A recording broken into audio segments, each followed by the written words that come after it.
Pas talljes që kryetari i Partisë Socialiste, e cila ndryshoi emrin nga Partia e Punës pas rrëzimit të komunizmit, Edi Rama, me banorët e një prej qarqeve më të varfra në Shqipëri, Kukësit, duke u çuar për të parë të tyre një korçar, së fundmi, socialistëve të ndershëm të Kukësit, u është paraqitur njërin nga mesi i tyre. Ndodh se prej vitesh nuk jeton mes tyre, halleve e varfërisë së qyteteve e fshatrave të këtij qarku, sërish Erion Malaj, i biri i aktorit shumë të dashur të shqiptarëve, tashmë ambasador në Kosovë, djali i Tropojës, do të drejtojë dhe përfaqësoj socialistët e Kukësit, hasit e Tropojës, edhe pse si deputet doli nga lista e mbyllur e Partisë Socialiste në Tiranë. Por edhe pse përplasjet dhe pakënaqësitë mes socialistëve të Kukësit dhe Eduard Shalësit, i cili zëvendësoi në postin e drejtuesit politik Pandeli Majkon, një figurë e dashur për Kukësin e kuksianët, për shkak të imazhit që ai kishte lënë prej luftës së Kosovës dhe ndihmës për vëllezërit e shpërngulur nga lufta e gjenocidit serb, ishin në nivele të larta, sërish duket se nuk do të ketë qetësi.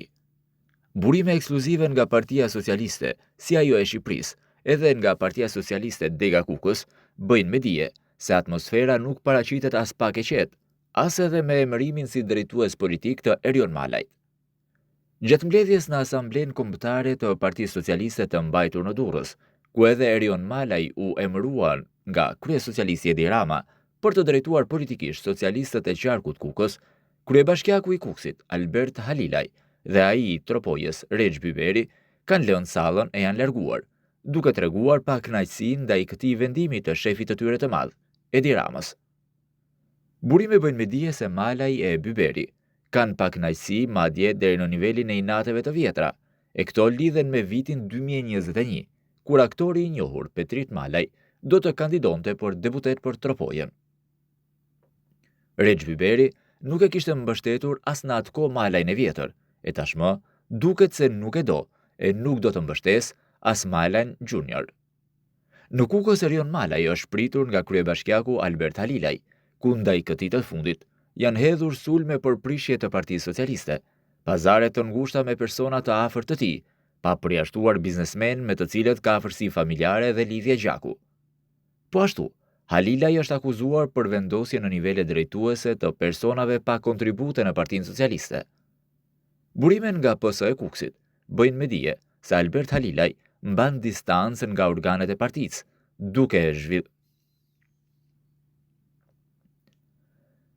Burimet nga Partia Socialiste e Kukësit bëjnë me dije se Albert Halilaj mban distancë nga organet e partisë, nuk zhvillon takime me organizatat, ashtu si edhe njerëzit partijak i mban larg. E përballë këtyre, duket se është krijuar në heshtje një pol brenda socialistëve të qarkut Kukës, që mbështesin njëri tjetrin, herë në heshtje e herë jo. Bëhet fjalë për dy kryebashkiakët, Albert Halilaj dhe Rexh Byberi, të cilët tashmë i bashkon edhe pakënaqësia ndaj Erion Malajt. Në Asamblenë e Kukësit, Malaj është pritur nga Albert Halilaj, teksa Rexh Byberi nuk ka qenë prezent, ndonse i deleguari është në detyrë edhe për Tropojën, duke folur për klimën konfliktuale në heshtje. Në mbledhjet e Partisë Socialiste në Tropojë, Rexh Byberi ka theksuar se për sa kohë që ai do të jetë në kryet e bashkisë, Tropoja do të kontrollohet prej tij. Një veprim sikur ky qytet të ishte pronë e krimit, pasi ku flasim për kontroll, kuptimi më i afërt që të vjen ndërmend është ai i krimit dhe ndarjes së pushtetit. Që me berritjen e tij në qark, Malaj duket se ka trazuar ujërat, jo vetëm në Partinë Socialiste, por edhe në nivel të pushtetit vendor. Ndërsa burime pranë deputetit socialist thanë se janë të vetëdijshëm për vështirësitë, por do të kenë zero hezitim për ristrukturim dhe rienergjizim të partisë. Malaj pas prezantimit në Kukës, së fundmi është faqur në stadiumin Veri Lindor, Arena e Kukësit, ku ka ndjekur sfidën mes Kukësit në kategoritë të dytë dhe Apollonis, ku ka qenë i shoqëruar edhe nga Albert Halilaj.